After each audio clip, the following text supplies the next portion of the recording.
লাবিব এবারে ডেকে ডেকে বলে, খবরদার মুহাম্মদ তেলাওয়াত বন্ধ করিও না। এ কালাম এত মজা, লাইসা হাযা কালামুল বাশার। আমি লাবিব ঘোষণা দিয়ে দিলাম, তুমি মুহাম্মদ যে কিতাব থেকে তেলাওয়াত করতেছ, যে কোরআন থেকে তেলাওয়াত করতেছ, আমি লাবিব ঘোষণা দিয়ে দিলাম দুনিয়ার জমিনে এই কোরআন কোনো মানুষের বানানো হতে পারে না। মুসলমান ইমানদার আল্লাহর গোলাম আরবের মধ্যে আরবি সাহিত্যে অত্যন্ত পারদর্শী হয়েছিল কবি লাবিব। লাবিবের কাছে গিয়ে ডাক দিয়ে বলে, এ লাবিব, আমি আবু জেহেল একটি সিদ্ধান্ত নিয়ে তোমার কাছে এসেছি। তুমি মুহাম্মদের কাছে যাইবা এবং মুহাম্মদ যে কবিতা আবৃত্তি করে তুমিও কবিতা আবৃত্তি করবা। মুহাম্মদের সাথে তুমি প্রতিযোগিতায় নেমে যাবা। তুমি যদি প্রতিযোগিতায় বিজয় লাভ করো, তোমাকে পুরস্কৃত করা হইবে। লাবিব এবার হাঁটি হাঁটি পা পা করে নবী মুহাম্মদুর রাসূলুল্লাহ পয়গম্বরের দরবারের দিকে রওয়ানা। মুসলমান ইমানদার আল্লাহর গোলাম সঙ্গে সঙ্গে আরবের বিখ্যাত কবি লাবিব মুহাম্মদের দরবারে হাজির। ডাক দিয়ে বলে, এ মুহাম্মদ, আগে তুমি কবিতা আবৃত্তি করো, এরপর আমি কবিতা আবৃত্তি করব। এবার আল্লাহর পয়গম্বর কুরআন থেকে তেলাওয়াত শুরু করে দেয়। রে মুসলমান, আল্লাহর নবী কুরআন থেকে তেলাওয়াত শুরু করে দেয়। লাবিব কুরআন তেলাওয়াত শুনতেছে, নবীজি কুরআন তেলাওয়াত করতেছে। লাবিব লাবিব কুরআন তেলাওয়াত শুনতে শুনতে এক পর্যায়ে ভুলে গেছে কি জন্য সে আগমন করেছে। আল্লাহু আকবার বলেন। মুসলমান ইমানদার আল্লাহর গোলাম লাবিব এবার ডাক দিয়ে বলে, মুহাম্মদ নবী আলাইহিস সালাম যখন কুরআন তেলাওয়াত করতেছেন, করতে করতে এক পর্যায়ে লাবিবের চোখের কোণায় পানি চলে এসেছে। লাবিব কান্না করা আরম্ভ করে দিল। এমন সময় আল্লাহর নবী দেখলেন, আমি যদি আরো তেলাওয়াত করি, লাবিব তো কান্না থামাইতে পারবে না, সহ্য করতে পারবে না। আল্লাহর নবী এবার কুরআন তেলাওয়াত বন্ধ করে দিলেন। লাবিব এবার ডেকে ডেকে বলে, খবরদার মুহাম্মদ তেলাওয়াত বন্ধ করিও না। এ কালাম এত মজা, লাইসা হাযা কালামুল বাশার। আমি লাবিব ঘোষণা দিয়ে দিলাম, তুমি মুহাম্মদ যে কিতাব থেকে তেলাওয়াত করতেছ, যে কোরআন থেকে তেলাওয়াত করতেছ, আমি লাবিব ঘোষণা দিয়ে দিলাম দুনিয়ার জমিনে এই কোরআন কোনো মানুষের বানানো হতে পারে না। মুসলমান ইমানদার আল্লাহর গোলাম শুধু তাই নয়, আল্লাহর নবী কুরআন তেলাওয়াত বন্ধ করে দিলেন। এবার লাবিব ডাক দিয়ে বলে, মুহাম্মদ, আর একটা মুহূর্ত দেরি করতে চাই না, আর একটা মুহূর্ত দেরি করতে চাই না। হাত দুটা আগায়া দাও। তোমার হাতে হাত রেখে আমি লাবিব, তুমি মুহাম্মদের হাতে হাত রেখে এই মুহূর্তে ইসলাম গ্রহণ করে মুসলমান হয়ে যাব। সুবহানাল্লাহ বলেন। সঙ্গে সঙ্গে লাবিব মুসলমান হয়ে যায়। আল্লাহর নবী এবার ডাক দিয়ে বলে, এরে লাবিব, ভালো করে শুনিয়া নাও। মানুষগুলা এমনিতেই পাগল হয় না। মানুষগুলা এমনিতেই আমি নবীর প্রতি আগমন করে না। তুমি ভালো করে শুনিয়া নাও, আমি নিজে থেকে কুরআন রচনা করি না, আমি নিজে থেকে কুরআন বানিয়ে বলি না। আল্লাহ জিবরাইল আমিনের মাধ্যমে কুরআন নাজিল করেন, আর আমি এই কুরআন তেলাওয়াত করে করে মানুষদেরকে শুনিয়ে দেই। আল্লাহু আকবার বলেন। আবু জেহেল যখন দেখলো আমার দ্বিতীয় নাম্বার পরিকল্পনা, দ্বিতীয় নাম্বার মাস্টার প্ল্যান ফেল হয়ে গেল, আমি তো মুহাম্মদকে পরাজিত করতে পারলাম না, না না, এভাবে মুসলমানদের নবী মুহাম্মদকে ঠেকানো যাবে না। কি করা যায়? মুহাম্মদকে দুনিয়া থেকে বিদায় করে দিব, মুহাম্মদের ঘাড় থেকে কল্লা আলাদা করে ফেলবো। এই সিদ্ধান্ত যখন গ্রহণ করলো, কিন্তু এই কঠিন কাজ কে করবে? কার বুকের পাটা এত শক্ত? আল্লাহর নবীর কাঁধ থেকে কল্লা আলাদা করবে। আবু জেহেল যখন সিদ্ধান্ত গ্রহণ করলো, এই রকম কাজ তো উমরের মতো বীর বাহাদুর একজন ব্যক্তি করতে পারবে। আবু জাহাল যখন সিদ্ধান্ত গ্রহণ করলো এই কাজ উমরকে দিয়ে করানো সম্ভব, এরপরে উমরের সাথে পরামর্শ করে বলল, হে উমর, তুমি যদি এই কাজ করতে পারো তাহলে তোমাকে পুরস্কৃত করা হবে। উমর এবার আল্লাহর নবীর কল্যাণ আনার জন্য রওয়ানা। এরে মুসলমান, উমর যখন রওয়ানা হয়েছে রাস্তার মধ্যে আল্লাহর নবীর সাহাবী আবু নাঈম রাদিয়াল্লাহু আনহু হাজির। ডাক দিয়ে বলে, হে উমর ভাই আমার, তোমার হাতে খোলা তরবারি, তুমি কোথায় রওয়ানা হয়েছো? উমর বলে, আমাদের বাপদাদার ধর্মের বিরুদ্ধে মুহাম্মদ কোন নতুন ধর্ম এনেছে, সেই ধর্মের দিকে মানুষদেরকে পাগল করতেছে। মুহাম্মদ পাগল হয়ে গেছে। কুরআনে কারীমে আল্লাহ জানিয়েছে আমার হাবিবকে তারা সাহিরুন আও মাজনুন, জাদুকর বলতো এবং পাগল বলতো। এই উমর যখন বলে এই মুহাম্মদ তো কবিতা আবৃত্তি করে মানুষদেরকে আসক্ত করে ফেলতেছে, মানুষগুলা তো পাগল হয়ে যাইতেছে, কি করা যায়? মুহাম্মদের কল্যাণের জন্য রওয়ানা। আবু নাঈম ডাক দিয়ে বলে, ভাই উমর, পরিষ্কার ভাবে শুনিয়া নাও, তুমি মুহাম্মদের কল্যাণ বা ভালো কথা, কিন্তু কল্যাণ আনার পূর্বে তোমার নিজের বোন মুহাম্মদের ধর্ম পাগল হইয়া মুহাম্মদের ধর্ম ইসলামের ছায়াতলে চলে গেছে। আগে নিজের ঘর ঠিক করতে হবে, ঠিক কিনা? আগে নিজের ঘর ঠিক করো, এরপর তুমি মুহাম্মদের কল্যাণ। কিন্তু আল্লাহর কুদরত বোঝা বড় মুশকিল। এরপরে উমর রাদিয়াল্লাহু আনহু আল্লাহর নবীর দরবারে গিয়ে আল্লাহর নবীর হাতে হাত রেখে ইসলামের ছায়াতলে চলে আসে। আল্লাহু আকবার বলেন। শুধু তাই নয়, আবু জাহেল তিনটি মাস্টার প্ল্যান করেছিল, সবগুলোতে সে ফেল হয়ে গেছে। এইভাবে আল্লাহ তাআলা বুঝাইতে চান আলিফ লাম মিম, এইগুলোর অর্থ যদি, এই কিতাব যদি আমার হাবিব মুহাম্মদের বানানো হতো, তিনি তো এইগুলোর অর্থ বলতে পারতেন।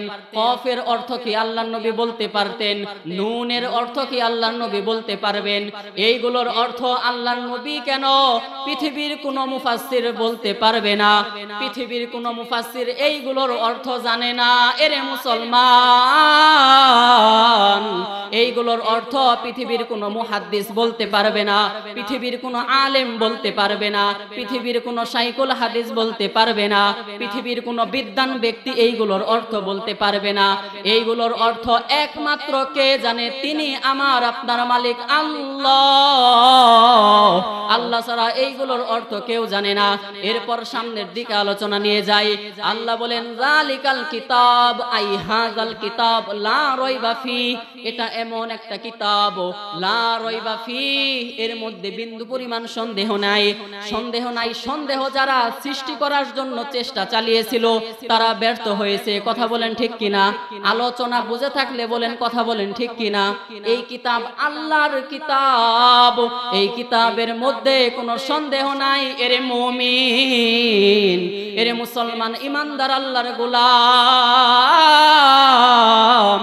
পরিষ্কার ভাবে শুনিয়া নাও, এই কিতাব এমন একটা কিতাব, মানুষ যখন জন্মগ্রহণ করে তার শিশুকাল থেকে বৃদ্ধকাল, বৃদ্ধকাল থেকে কবর থেকে হাসরের ময়দান থেকে মিজান, এবং মিজান থেকে পুলসিরাত থেকে জান্নাত বা জাহান্নাম, যতগুলো ঘাঁটি বললাম এই সবগুলো ঘাঁটির বিস্তারিত বর্ণনা রয়েছে আল্লাহর এই কোরআনের মধ্যে। রে মুসলমান,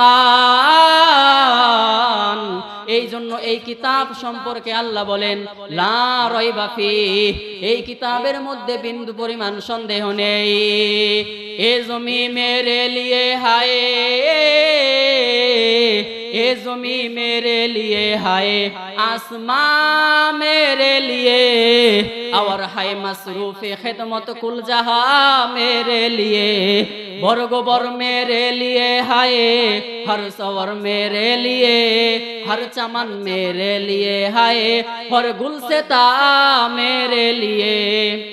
क्यों ना हो रूज़े अज़ल से हो चुके तक़सीम कार, क्यों ना हो रोज़े अज़ल से हो चुके तक़सीम कार। मैं हूँ मालिक के लिए, मैं हूँ मालिक के लिए और कुल जहां मेरे लिए। अल्लाहु আকবার বলেন। এই জন্য আল্লাহ বললেন লা রাইবা ফি হাযাল কিতাব, এটা এমন কিতাব এর মধ্যে সন্দেহ নেই। এরপরে আল্লাহ বলেন হুদাল লিল মুত্তাকিন, মুত্তাকিনদের জন্য এই কিতাবে হেদায়াত। মুত্তাকিন কারা? তাফসীর এ মুত্তাকিন কারা?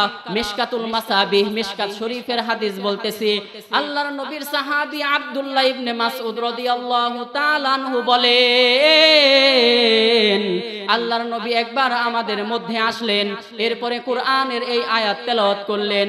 আল্লাহ যখন কোনো বান্দাকে চান হেদায়েত দিয়া দেন এবং তার অন্তরে ঈমান ইসলামের নূর ঢুকাইয়া দেন, ঈমান ইসলামের নূর প্রবেশ করাইয়া দেন, ঈমান ইসলামের নূর ঢুকিয়া যায়, সেই ব্যক্তি মুত্তাকিন হইয়া যায়। সাহাবীরা জিজ্ঞেস করলো ইয়া রাসূলুল্লাহ হাল তিলকা মিন আলামাতিন ইউরাফু বিহি, এমন কোন আলামত রয়েছে ইয়া রাসূলুল্লাহ যে আলামত দেখে আমরা বুঝতে পারবো কোন মুসলমান খাঁটি মুমিন, কোন মুসলমানের ঈমানটা খাঁটি, কোন মুসলমান মুত্তাকি, কোন মানুষ জান্নাতি হইয়া গেছে, কোন মানুষ আল্লাহর দরবারে কবুল হইয়া গেছে, এটা বোঝার জন্য কোন আলামত আছে নাকি? আল্লাহর নবী বললেন বালা, হ্যাঁ এই রকম কিছু আলামত রয়েছে, এই রকম তিনটা আলামত রয়েছে। এই তিনটা আলামত যদি কোন মানুষের মধ্যে পাওয়া যায়, এরে আমার সাহাবীরা তোমরা ভালো করে শুনিয়া নাও, সেই ব্যক্তি মুত্তাকিন, সে আল্লাহর দরবারে কবুল হয়ে গেছে। সাহাবীরা যখন জিজ্ঞেস করলো ইয়া রাসূলুল্লাহ সেই আলামতগুলো কি? আল্লাহর নবী ডাক দিয়ে বলেন এক নাম্বার আলামত হইল, এক নাম্বার আলামত হইল আত্তাজাফি মিন দারিল গুরুর, অস্থায়ী দুনিয়া থেকে মন উঠিয়া যাইবে, অস্থায়ী দুনিয়া থেকে তার মন উঠিয়া যাইবে, দুনিয়া তার মোটেও ভালো লাগবে না। এরে মুসলমান মুমিন, দুনিয়া তার মোটেও ভালো লাগবে না। মিশকাত শরীফের হাদিস বলতেছি, আল্লাহর নবীর সাহাবী আব্দুল্লাহ ইবনে মাসউদ রাদিয়াল্লাহু আনহুর বর্ণনা। এই কিতাবের হাদিসের মধ্যে আল্লাহর নবী বলেন দুই নাম্বার, এক নাম্বার আলামত হইল দুনিয়া থেকে তার মন উঠিয়া যাইবে, দুই নাম্বার আলামত হইল আল ইনাবাতু ফি দারিল খুলুদ, আখিরাতের প্রতি তার মন ঝুঁকিয়া যাইবে, আখিরাতের প্রতি তার মন ছুটবে, তার মন আখিরাতের জন্য পাগল হইয়া যাবে। দুনিয়াতে সে এই নিয়তে জীবিত থাকবে, আল্লাহ যতদিন হায়াত দিয়েছে ইবাদত করে কবরে চলে যাব, এই নিয়তেই সে দুনিয়াতে থাকবে, দুনিয়া তার মোটেও ভালো লাগবে না। এক নাম্বার আলামত দুনিয়া থেকে মন উঠিয়া যাইবে, এক নাম্বার আলামত। দুই নাম্বার আলামত হইল আখিরাতের দিকে মন ছুটবে, আখিরাতের দিকে মন ঝুঁকিয়া যাইবে। তিন নাম্বার আলামত হইল আমার নবীর ঘোষণা, আমার নবী বলেন তিন নাম্বার আলামত হইল ওয়াল ইস্তিদাদু লিল মাউতি ক্বাবলা নুজুলিহি, মৃত্যুর পূর্বে সে নিজের আমলকে গুছিয়ে নেবে, মৃত্যু আসার পূর্বে ওই বান্দা নিজের আমলকে গুছিয়ে ফেলবে। তিরমিজি শরীফের মধ্যে হাদিস রয়েছে, তিরমিজি, আবু দাউদ এবং মিশকাত শরীফ, হাদিসের তিনটা কিতাবের মধ্যে হাদিসটি পাবেন। আল্লাহর নবীর সাহাবী শাদ্দাদ ইবনে আউস রাদিয়াল্লাহু আনহুর বর্ণনা। তিনি বলেন আল্লাহর নবীর বলেছেন আল কাইয়িসু মান দানা নাফসাহু ওয়া আমিলা লিমা বাদাল মাউত, তোমাদের মধ্যে সবচেয়ে বুদ্ধিমান, তোমাদের মধ্যে সবচেয়ে চালাক, তোমাদের মধ্যে সবচেয়ে সচেতন হইল ওই ব্যক্তি, ওই ব্যক্তি যে ব্যক্তি নিজের নফসের হিসাব রাখে এবং পরকালের জীবনের জন্য আমল করে, পরকালের জীবনের জন্য আমল করতে থাকে, মৃত্যুর পূর্বে নিজের আমলকে গুছিয়ে নেয়, সেই হলো মুত্তাকিন। এই তিনটি আলামত কোন মানুষের মধ্যে যদি পাওয়া যায়, আমি নবী ঘোষণা দিয়ে দিলাম সেই বান্দা মুত্তাকিন, সে আল্লাহর দরবারে কবুল হয়ে গেছে। দুনিয়ার জীবিত থাকা অবস্থায় সে আল্লাহর দরবারে আশা করতে পারে আল্লাহ মৃত্যুবরণ করার সঙ্গে সঙ্গে আল্লাহ আমাকে জান্নাত দিয়ে দিবেন। সুবহানাল্লাহ বলেন। আল্লাহর নবীর সাহাবী আব্দুল্লাহ ইবনে আমর রাদিয়াল্লাহু তাআলা আনহুর বর্ণনা, সুনানে ইবনে মাজাহ, সুনানে আবু দাউদ, জামিউত তিরমিজি, মিশকাত মিশকাতুল মাসাবি হাদিসের চারটি কিতাবের মধ্যে আমার এই হাদিসটি পাবেন। পৃথিবীর কোন আলেম যদি এই হাদিসকে দুর্বল প্রমাণ করতে পারে, জাতির সামনে কোনোদিন আলোচনা করতে আসবো না। আল্লাহর নবীর সাহাবী আব্দুল্লাহ ইবনে আমর বলেন, আল্লাহর নবী বলেছেন, হে রে আমার উম্মতের দল, তোমরা 3টা আমল করো আর সরাসরি জান্নাতে প্রবেশ করো। তোমরা যদি 3টা আমল সঠিকভাবে করতে পারো, আমি নবীর ঘোষণা, তোমরা সরাসরি জান্নাতে প্রবেশ করতে পারবে। এর মধ্যে 1 নাম্বার আমল হইল আফসুস সালাম, সালামের প্রচার ঘটাও, একে অপরকে সালাম দাও। 3 আমল করলে সরাসরি জান্নাতে যাইবা। হাদিসটি 4টি কিতাবের মধ্যে বিদ্যমান রয়েছে। 1 নাম্বার আমল হইল আফসুস সালাম, তোমরা সালামের প্রচার ঘটাও, মুত্তাকিন হতে পারবা। সালামের প্রচার ঘটাও, মুত্তাকিন হইতে পারবা, জান্নাতে যাইতে পারবে। এরপরে 2 নাম্বার আমল হইল অতুতিমুত আম, অভাবী লোকদেরকে খাবার খাওয়াও, দরিদ্র লোকদেরকে খাবার খাওয়াও। সমাজের মধ্যে যারা অভাবী মানুষ তাদেরকে তোমরা অন্ন দান করো, খাবার দান করো। এই আমল যদি করতে পারো, আমি নবীর ঘোষণা দিয়ে দিলাম, এরে আমার উম্মতের দল, তাহলে তোমরা জান্নাতে যাইতে পারবে। আল্লাহর নবী 3 নাম্বার আলামত বললেন। 3 নাম্বার আলামত হলো সাল্লাফিল লাইলি সাল্লাফিল লাইলি ওয়ান নাসু নিয়ামুন। এই 3 নাম্বার আলামত হইল, তোমরা যখন সমস্ত মানুষ রাত্রি বেলায় ঘুমন্ত থাকে, তুমি একা উঠে দাঁড়িয়ে যাও, আল্লাহর জিকিরে মশগুল হইয়া যাও। এই 3টা আমল যদি তোমরা করতে পারো, তাহলে সরাসরি জান্নাতে প্রবেশ করতে পারবে। এর মুসলমান ইমানদার আল্লাহর গোলাম, কি বলে কি বুঝাতে চাইতেছি ভালো করে বুঝতে হবে। আমি বুঝাইতে চাইলাম এটাই। আলোচনার শুরুতে বললাম, আল্লাহ তাআলা বলেন আলিফ লাম মিম, এইগুলোর অর্থ পৃথিবীর কোনো মানুষ বলতে পারবে না, কারণ এই কিতাব পৃথিবীর কোনো মানুষের নয়। এইগুলোর অর্থ একমাত্র কে জানে? আওয়াজ করে বলেন, আরো জোরে আওয়াজ করে বলেন, কে জানে এইগুলোর অর্থ? আল্লাহু আকবার। এইগুলোর অর্থ একমাত্র আসমান ও জমিনের মালিক আমার আল্লাহ জানে, আর কেউ জানে না। এই জন্য আমরা যে আলোচনা করলাম, এইগুলোর উপর আল্লাহ তাআলা আমল করার তৌফিক দান করুন। यासीन से मौला ने को भी,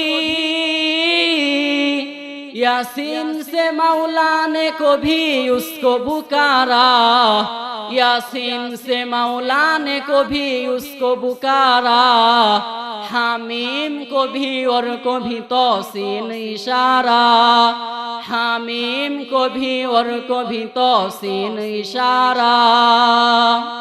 এই জন্য যে আলোচনা করলাম, আল্লাহ তাআলা আমাকে আপনাকে সকলকে আমল করার তৌফিক দান করুন। এই গন্ডব দারুল কুরআন হাফিজিয়া মাদ্রাসার মুহতামিম মুফতি আরিফুল ইসলাম হাফিজাহুল্লাহ অত্যন্ত মুহাব্বতের মানুষ এবং বিনয়ী মানুষ। আপনাদের এই জায়গায় রয়েছে, আপনাদেরকে চূড়ান্ত পর্যায়ে মুহাব্বত করে, খুবই ভালো মানুষ, আলহামদুলিল্লাহ।